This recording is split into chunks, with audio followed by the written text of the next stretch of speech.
खबरों से लेकर आम आदमी के बीच अक्सर एक शब्द खूब चर्चा में है आजकल, और वो है जीडीपी। जीडीपी आजकल बहुत ही माइनस पर जाकर लुढ़क गई है। जीडीपी को हम ग्रॉस डोमेस्टिक प्रोडक्ट बोलते हैं, यानी कि हिंदी भाषा में अगर कहें तो सकल घरेलू उत्पाद। आखिर ये भला है क्या?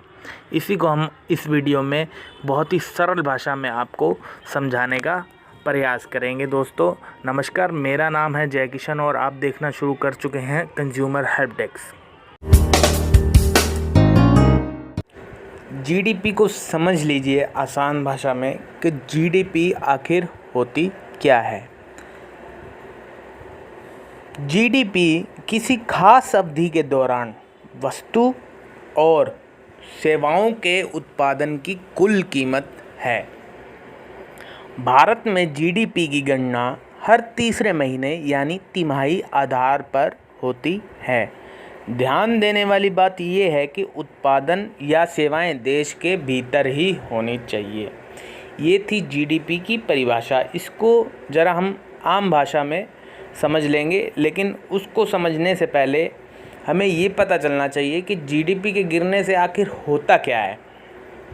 तो जीडीपी के कमज़ोर आंकड़ों के प्रभाव को विस्तार से बताते हुए एक्सपर्ट्स का कहना है कि 2018-19 के प्रति व्यक्ति मासिक आय 10,534 रुपये के आधार पर वार्षिक जीडीपी 5% रहने का मतलब ये होगा कि प्रति व्यक्ति आय वित्त वर्ष 2020 में 526 रुपये बढ़ेगी। यहीं से समझ में आप सभी को आना चाहिए कि जीडीपी का हमारी जो लाइफ है, दिनचर्या है, उस पर कितना असर होता है। अगर इसको आसान भाषा में और मैं आपको समझाऊं तो ये भी कह सकते हैं कि जीडीपी 4% की दर से बढ़ती है तो आमदनी में वृद्धि 421 रुपये होगी।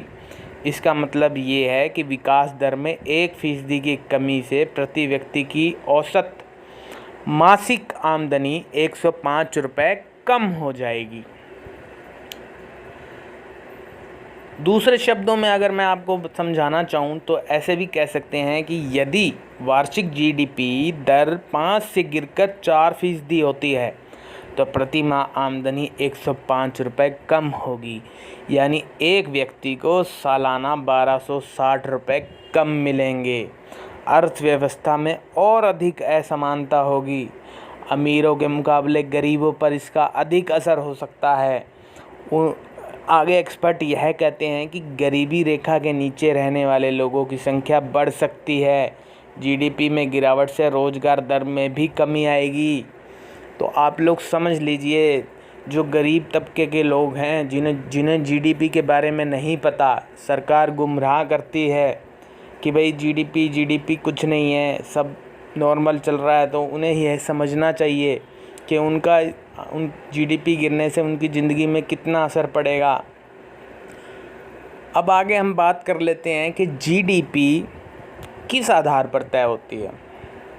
तो देश में एग्रीकल्चर, इंडस्ट्रीज़ और सर्विसेज यानी सेवा 3 प्रमुख घटक हैं जिनमें उत्पादन बढ़ने या घटने के औसत आधार पर जीडीपी दर तय होती है। ये आंकड़ा देश की आर्थिक तरक्की का संकेत देता है। अगर आसान भाषा में कहें तो मतलब साफ है कि अगर जीडीपी का आंकड़ा बढ़ा तो आर्थिक विकास दर बढ़ी है। अगर ये पिछले तिमाही के मुकाबले कम है तो देश की माली हालत में गिरावट का रुख है। अब भारत में जीडीपी के आंकड़े कौन जारी करता है? एक सरकारी संस्था है सीएसओ, केंद्रीय सांख्यिकी कार्यालय यानी सीएसओ देश भर में उत्पादन और सेवाओं के आंकड़े जुटाता है। इस प्रक्रिया में कई सूचकांक शामिल होते हैं, जिनमें मुख्य रूप से औद्योगिक उत्पादन सूचकांक यानी आईआईपी और उपभोक्ता मूल्य सूचकांक यानी सीपीआई हैं। अब इन चीज़ों को अगर आप समझ लेंगे, अब जो मैं आपको बताने जा रहा हूँ, तो जीडीपी के एक्सपर्ट बन जाएंगे आप। यकीन मानिए एक्सपर्ट बन जाएंगे। ज़रा ध्यान से सुनिएगा। अगर साल 2011 में देश में सिर्फ 100 रुपये की 3 वस्तुएं बनी तो कुल जीडीपी हुई 300 रुपये, और 2017 तक आते आते इस वस्तु का उत्पादन 2 रह गया, लेकिन कीमत हो गई 150 रुपये, तो नॉमिनल जीडीपी होगी 300 रुपये। बस यही बेस ईयर का फॉर्मूला काम आता है। 2011 की कांस्टेंट कीमत 100 रुपये के हिसाब से वास्तविक जीडीपी हुई 200 रुपये। अब साफ साफ देखा जा सकता है कि जीडीपी में गिरावट आई है। मुख्य तौर पर 8 औद्योगिक क्षेत्रों के आंकड़े जुटाए जाते हैं।